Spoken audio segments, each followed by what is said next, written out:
Sustainable tourism foundation Pakistan, UNESCO اور Italian agency کی جانب سے روہتاس ٹور گائیڈ کی ایک ٹریننگ کا انعقاد ہوا، جس میں میں نے اور میرے چند دوستوں نے حصہ لیا۔ اس ٹریننگ میں ہمیں عالمی ورثے کی حفاظت اور اس کی تشہیر کے بارے میں معلومات دی گئیں،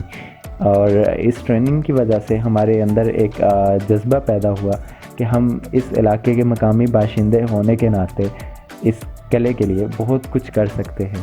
جس کے لیے ہم نے روہتاس کی کہانیاں بیان کرنے کے لیے پاکستان ہیریٹیج پریزرورز کے نام سے یہ چینل بنایا اور 2-3 منٹ کے دورانیے کی کہانیوں کا سلسلہ شروع کیا، تاکہ جو معلومات ہمارے پاس جمع ہوئی ہیں وہ ہم عام لوگوں تک بھی پہنچا سکیں۔ اس ٹریننگ سے ہمیں اس بات کا علم ہوا کہ روہتاس کوئلے کی کان میں چھپا ہوا وہ قیمتی پتھر ہے جسے جتنا بھی تراشا جائے گا اتنا ہی چمکدار ہوتا جائے گا، اور ہمارے اندر ایک اور جذبہ بیدار ہوا کہ قلعے کے مختلف حصوں کی صفائی کی جائے، کیونکہ یہاں لگے گندگی کے ڈھیر قومی اور بین الاقوامی مہمانوں کے ذہن پر بہت منفی تاثر چھوڑتے ہیں۔ ہم لوگوں نے پلان کیا کہ خواص خانی گیٹ سے صفائی کی مہم کا آغاز کیا جائے۔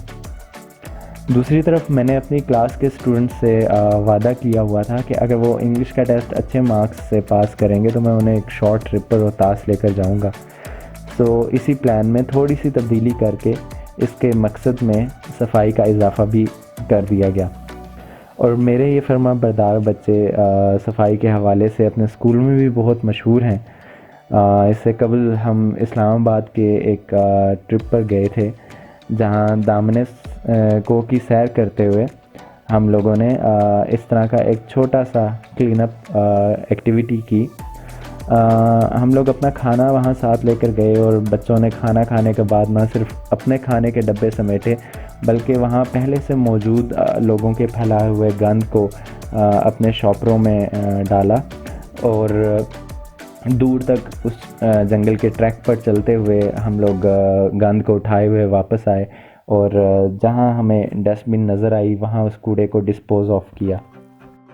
خیر 28 مارچ 2021 کی صبح کو ہم اس ٹرپ پر روانہ ہوئے، خواص خانی گیٹ پر اترے اور گلوز پہن کر وہاں سے صفائی کی مہم کا آغاز کیا۔ اس گیٹ کے اندر اور باہر ہماری سوچ سے زیادہ کوڑا پھیلا ہوا تھا۔ جوس، سگریٹ، ٹافیوں اور سنیکس کے ریپرز تھے، اور اس کے ساتھ ساتھ اشرف المخلوقات کے بچوں کے ڈائپرز تک وہاں پڑے ہوئے تھے، جو کہ آنے جانے والوں کو ہماری تہذیب کا سبق سنا رہے تھے۔ گیٹ کے اطراف کی صفائی کرنے کے بعد قریب ہی موجود ایک تاریخی قبرستان کی صفائی بھی کی، اور میرا یہ خیال ہے